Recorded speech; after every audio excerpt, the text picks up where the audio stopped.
On a eu un petit peu de misère, mais comme elle fait du bien cette victoire. Salut à tous, aujourd'hui on se retrouve pour faire le débrief de cette rencontre entre Arsenal et Crystal Palace, victoire 3 buts à 2 des Gunners à l'Emirates Stadium dans ce quart de finale de la Carabao Cup et les Gunners filent en demi-finale. Donc ouais, voilà, la première fois depuis 2022, voilà, on refait un super parcours comme l'année 2022 quand on s'est rendu jusqu'à la demi-finale. Liverpool était l'équipe qui nous a arrêté, mais là maintenant on connaît toujours pas notre adversaire parce que on n'a toujours pas terminé toutes les quarts de finale. On a vu Newcastle, ils se sont qualifiés contre Brentford. On a vu Liverpool, ils se sont qualifiés 2 buts à 1 contre Southampton à l'extérieur. Là, il nous reste plus que le gros quart de finale entre Tottenham et Manchester United au Tottenham Hotspur Stadium demain. Je me demande vraiment qui va se qualifier, mais je pense que ça va être Manchester United, hein, la vérité. Hein, ça va être un duel quand même difficile, mais je vois Manchester United passer cette équipe de Tottenham, encore une fois, voilà. Mais en tout cas, le but, en tout cas, c'est que au moins on a pu réussir à enfin Fulham, Everton, ça commence à devenir inquiétant. Et là, déjà première mi-temps, je vois on mène 1-0. Je me suis dit, ça, oh my god, je pense que ça va être, je pense que notre saison va s'arrêter là, hein, mais non, on a vite réagi et franchement, il y a beaucoup de choses à dire, hein, il y a beaucoup de choses qui m'ont impressionné. J'imagine, dans le dernier, vous allez sûrement le deviner. Mais avant de parler de ce match, n'hésitez pas à vous abonner, liker, commenter, ça va faire toujours un très grand plaisir de vous avoir dans mes vidéos. Et bah d'abord, moi ce que j'ai à dire sur ce quart de finale, c'est que déjà c'était difficile, hein, franchement. Bravo à Crystal Palace, ils ont vraiment fait ils ont fait vraiment tout ce qu'il fallait, ils ont eu beaucoup d'occasions. Ils ne sont pas un club simple. Et plus tard, hein, ce samedi, nous allons devoir les réaffronter à l'extérieur dans le Selhurst Park.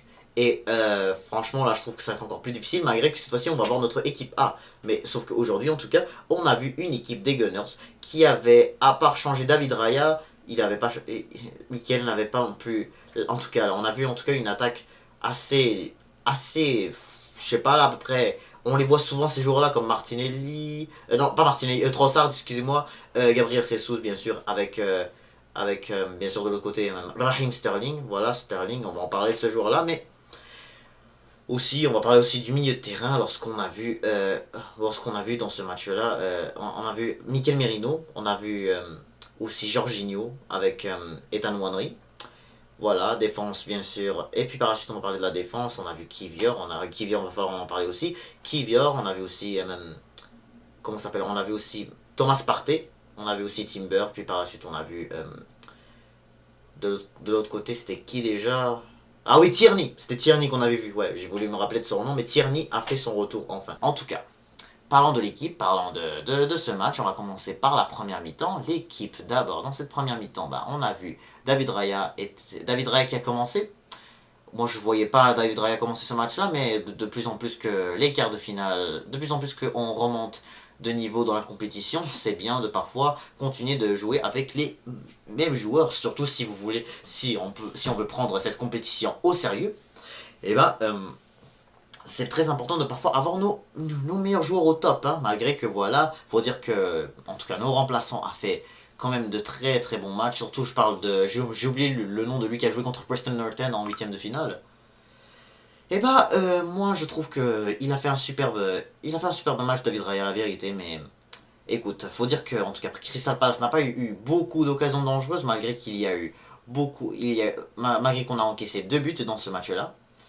Il y a eu aussi quelques tirs je sais pas, dont un qui était vraiment incroyable, qui a été fait un qui était vraiment puissant mais qui a été très bien arrêté par David Raya juste en première mi-temps avant la mi-temps. C'était, si je me trompe pas, c'était Aizé qui l'avait fait, mais en tout cas, peu importe, ça reste que c'était une très belle parade de David Raya. Mais là pour la défense, parce que là je parlais de David Raya qui a fait beaucoup d'arrêts, mais en tout cas, il faut parler aussi de la défense, parce que là on a encaissé un but en première mi-temps, c'était la première occasion de la part de cette équipe du sud de Londres, Crystal Palace. Oui, on s'est fait prendre un but dans les 5 premières minutes, c'était à la 4e minute, on s'est fait prendre ce but de Jean-Philippe Mateta. Voilà, donc en tout cas on le sait tous que Jean-Philippe Mateta est un superbe joueur, en tout cas aux Jeux Olympiques on l'a vu en tout cas, donc là je suis sûr que vraiment cette équipe de Crystal Palace a quand même une attaque assez dangereuse quand même, en tout cas pas assez, pas comme exemple si tu compares exemple ça avec Liverpool ou avec, bien sûr, en tout cas, peu importe. Cette équipe de Crystal Palace, elle a quand même des bons joueurs, vraiment des bons joueurs. Mais en tout cas, Jean-Philippe Mateta qui a ouvert le score, mais c'était sur l'erreur d'un joueur que j'aime pas du tout. Kivior. Moi là qui croyais que toujours Kivior était capable de faire des bons matchs à domicile. Moi là qui les voyais, Kivior à domicile faisait souvent des bons matchs. Mais là, moi là qui le vois aujourd'hui, Kivior, j'étais. Moi qui avait aujourd'hui l'erreur qu'il a fait Kivior, j'étais comme non, c'est inacceptable franchement. C'était inacceptable. Voilà, c'était inacceptable. Moi là qui était comme. Moi là par la suite, quand je voyais que là, en premier. Moi je me suis dit que voilà, il fallait pas la regretter cette erreur-là.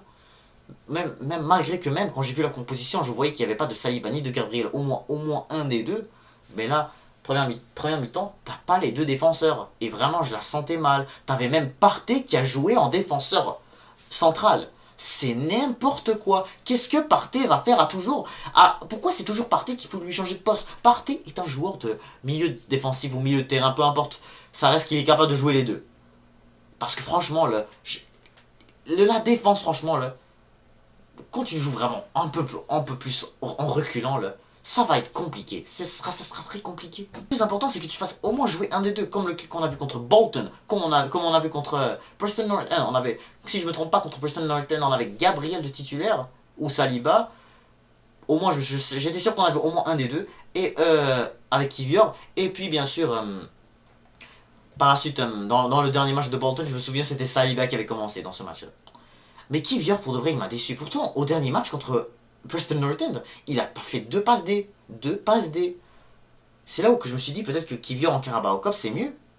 Peut-être, hein, on sait jamais. Mais aussi, il faut parler aussi de Timber qui a fait un match correct, je dirais. C'était pas top comme match, mais quand j'ai vu l'entrée de Lewis Kelly, je trouve qu'il a fait un meilleur entrée. Même si il a pas joué beaucoup, mais je trouve qu'il a fait un meilleur match que Timber. Là, faut rester réaliste un peu. Tierney, je trouve pas vraiment que c'était exceptionnel son match. Il n'a pas eu beaucoup de ballon, donc je suis pas très sûr de savoir quoi dire sur ce joueur après son retour. Mais par contre, à côté Partey, Partey, il faudrait qu'on parle pas beaucoup de Partey. Hein, si vraiment qu'on voit Partey qui joue pas dans son poste, faudrait pas trop qu'on parle de lui. Hein. Faudrait pas vraiment qu'on parle trop de lui, parce que Partey fait vraiment son effort. Je vous le dis tout de suite, Partey, là, arrêtons de le critiquer. Il fait vraiment rien de mal. C'est vraiment juste pas son poste. Pour de vrai, on fait que trop lui brûler, à lui faire à chaque fois changer de poste au cas où on fait pas jouer Declan Rice, ou on fait pas jouer, je sais pas, dans la défense en tout cas, il n'y a pas de Zinchenko, il n'y a pas de Calafiori, il n'y a pas comment s'appelle, de Ben White.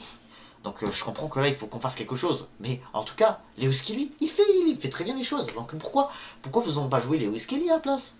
Pourquoi on a fait jouer à la place Pourquoi on a fait jouer à la place au juste Timber avec bien sûr. Et comment on fait jouer à la place? Voilà, Thomas Partey, tu joues autour de lui. Merino avec Nwaneri et à la place, comment tu fais jouer au juste Merino? Et à la place, tu mets genre juste Thomas Partey au milieu à la place de Mikel Merino. Et ensuite tu mets Lewis Kelly en défense. Ça irait beaucoup mieux, excusez-moi. Ce qui s'est passé dans ces deuxième mi-temps, on va parler maintenant du milieu, parce que dans le milieu, j'ai vu Ethan Nwaneri qui a fait un match correct, parce que quand même, t'avais une équipe de Crystal Palace qui avait fait un superbe match, mais qui faisait beaucoup la pression sur lui, parce que apparemment, quand même, cette équipe de Palace a fait beaucoup attention à ce jour-là. Et bien sûr, il y avait Merino qui font parler de son match-là, qui n'était pas exceptionnel. Et ensuite, on parlera bien sûr de... Et bien sûr aussi, il faut qu'on parle de Jorginho, que lui aussi... Jorginho, j'ai pas vraiment trop grand-chose à dire. Lui aussi, c'était pas du tout exceptionnel son match. Mais en tout cas, dans la première mi-temps, en tout cas, qu'est-ce qu'on a vu de plus? Parce que voilà, juste après le but, il y avait une occasion qu'on avait eue. Et je sais pas, parce que tu vois, t'avais Nwaneri, t'avais Merino qui arrivait à se retrouver, en tout cas, entre les deux surtout. Mais, par contre, ce que j'ai vu dans cette occasion-là, c'est que voilà, t'avais Merino qui a juste donné la balle vite à Kieran Tierney, et il a eu le ballon devant la surface, voilà. Il a essayé de centrer, mais en tout cas ça a bloqué par Chalobah, si je me trompe pas de son nom, ou Chabola, je sais pas trop, mais en tout cas, ça reste que cette défense de Crystal Palace a vraiment bien essayé. Parce que voilà, juste après ça, voilà, il y a eu une plainte. Voilà, en croyant qu'il allait avoir une main, mais en tout cas, ça se voyait pas trop que c'était une vraie de vraie main, à cause que ça reste que t'avais le ballon qui a atteint la cuisse un peu. Je sais pas si ça a vraiment touché la cuisse, en tout cas, l'angle n'était pas exceptionnel, mais ce qui montre que malgré tout, t'avais cette équipe de Crystal Palace qui a vraiment fait tout pour essayer pour vraiment au moins réussir dans cette première mi-temps à toujours mener 1-0. Parce que là, tu avais juste après un corner qui a été joué. Il a été vite atteint par la défense de Crystal Palace et ça a été vite sorti après. Le corner était super bien fait, le ballon aurait pu rentrer, mais là vite la défense, il y avait un défenseur de Crystal Palace qui l'a vite sorti avec sa tête. Donc largement, Crystal Palace ont vraiment battu pour essayer de faire une autre surprise comme ils l'ont fait en huitième de finale lorsqu'ils ont sorti Aston Villa. Ensuite, tu as Mikel Merino qui a fait une superbe frappe qui a passé à côté des filets juste avant, qui a eu l'égalité de Gabriel Jesus. Gabriel Jesus, il a mis un triplé. Un triplé magnifique. Les 3 buts ont été marqués par Gabriel Jesus. On va tout en parler de ces buts-là, parce que pour commencer, tu avais le premier but. C'était sur un lob, ce but de Gabriel Jesus était de la part d'une superbe passe de la part de Martin Odegaard qui a fait vraiment une très très belle entrée en deuxième mi-temps. C'était tout ce qu'il fallait faire. Le rentrer. Voilà, donc c'est comme un peu une coïncidence un peu, hein, parce que quand tu vois que quand c'est Nwanri qui fait pas un match exceptionnel, tu rentres Odegaard. Même chose avec l'inverse, quand on avait Odegaard face à Monaco, face à Everton, Odegaard, tu le joues, il fait pas un superbe match, mais par contre par la suite tu rentres et t'as Nwanri. C'est ça le but. Hein. Mais en tout cas, par la suite, Odegaard qui a fait une superbe passe à Gabriel Jesus. Deuxième but, c'était Gabriel Jesus voilà, qui avait reçu le ballon de Bukayo Saka, si je me trompe pas, parce que c'était c'était vraiment encore une fois un superbe jeu de la part de Martin Odegaard qui dribble le défenseur. Il retrouve Merino, parce que voilà, en fait, Odegaard il avait comme passé à un autre joueur, je me souviens plus c'est qui, mais qui a vite retrouvé Bukayo Saka. Saka l'a donné à Jesus, superbe passe d'ailleurs, et Jesus arrive à mettre son deuxième but, qui a été très bien fait. Et là, quand j'ai vu juste que Jesus a fait ce deuxième but, je me suis dit, ah ouais, hein. Donc est-ce que Jesus va peut-être enfin pouvoir se réveiller? Ou est-ce que parfois, il va peut-être encore une fois flop plus tard, hein, parce que des fois, c'est ça l'affaire, hein, qu'on voit parfois qu'il y a certains joueurs qui font des très bons matchs, à certains moments, mais par contre, il y a des journées où est-ce que vraiment, je sais pas, ils te déçoivent alors que tu y attendais beaucoup, comme c'était mon cas avec Mikel Merino, c'était mon cas peu importe, avec Odegaard à certains moments, mais en tout cas, Odegaard, toujours, souvent, il a fait des bons matchs, mais en tout cas, par exemple, Jesus, Havertz, Martinelli aussi, qu'on voit qu'il avait repris la forme après, et par la suite, ça s'est vite rebaissé. Mais en tout cas, il y a quelque chose en tout cas qui est en train de se mettre en question. Encore une fois, d'une autre magnifique passe de Martin Odegaard, Jesus qui se retrouve devant la surface, lui devant les buts, et là, il a réussi sans cécité à marquer son triplé. Gabriel Jesus a fait vraiment un superbe match. Là maintenant, on va pouvoir parler maintenant de l'équipe, parce que là, qu'est-ce qui nous reste par la suite dans ce match-là, c'est que voilà, il y a eu une occasion de la part de, il y a eu une tête de la part d'un ancien Gunners, de Eddie Nketiah. Voilà, donc Nketiah qui a mis un but face aux Gunners pour essayer de réduire le score. C'était difficile par la suite parce que Palace a vraiment essayé de pousser pour mettre une égalisation. Et voilà ce qui était très proche, que ça coûtait vraiment cher. Parce qu'à la fin, il y avait un corner qui a été comme donné. Parce que voilà, il y avait le gardien de Crystal Palace qui était venu pour essayer d'aider un peu cette équipe de Palace à mettre un but. Mais en tout cas, c'était pas le cas. T'avais un David Raya qui a pas eu peur de dégager le ballon. Et voilà, le match s'est vite fini par la suite comme ça. Et là, par contre, il faut parler de certains joueurs, hein, parce que là, quand on a vu que Kivior a fait cette erreur catastrophique, bah Saliba est rentré. Saliba est rentré par la suite en deuxième mi-temps, avec Martin Odegaard. Les changements ont été très bien faits. Odegaard, vraiment un bon match. Odegaard, vraiment un très bon match parce que il a donné déjà 2 passes décisives extraordinaires pour permettre à Gabriel Jesus de mettre 2 buts parce que l'autre passe était de la part de Bukayo Saka.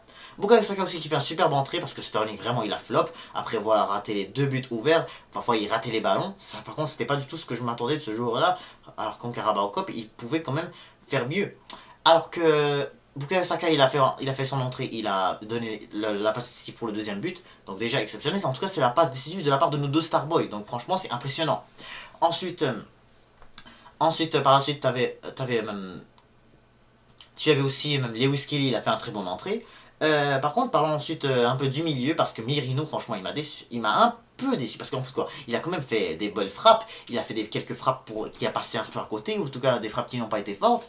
Ou parfois, il se retrouvait bien avec Ethan Wadri. Mais par contre, il laissait beaucoup de trous passer. Lui et Jorginho, franchement, ce que j'aime pas de ces joueurs-là, c'est tout. Il laisse beaucoup de trous passer. Et là, ça permettait beaucoup à Crystal Palace de se mettre à courir et à essayer de se rapprocher des buts. En tout cas, même si que malgré que, surtout en deuxième mi-temps, lorsque Saliba et Gabriel sont rentrés, Gabriel est rentré un peu plus à la fin, mais Saliba, en tout cas, il a fait une très belle job hein, pour essayer d'aider un peu Kivior pour, voilà, qu'il évite encore une fois de faire d'autres erreurs. Mais Saliba, il est juste exceptionnel. Ensuite, t'as par la suite Trossard. Trossard, lui aussi, il a... Est-ce qu'on pourrait dire... En tout cas, il a fait quand même une frappe juste avant le but, juste après le raté de Sterling, le gros raté de Sterling en deuxième mi-temps. Il a fait comme une frappe qui a comme pas été assez puissante, en tout cas que le gardien de Palace a très bien capté.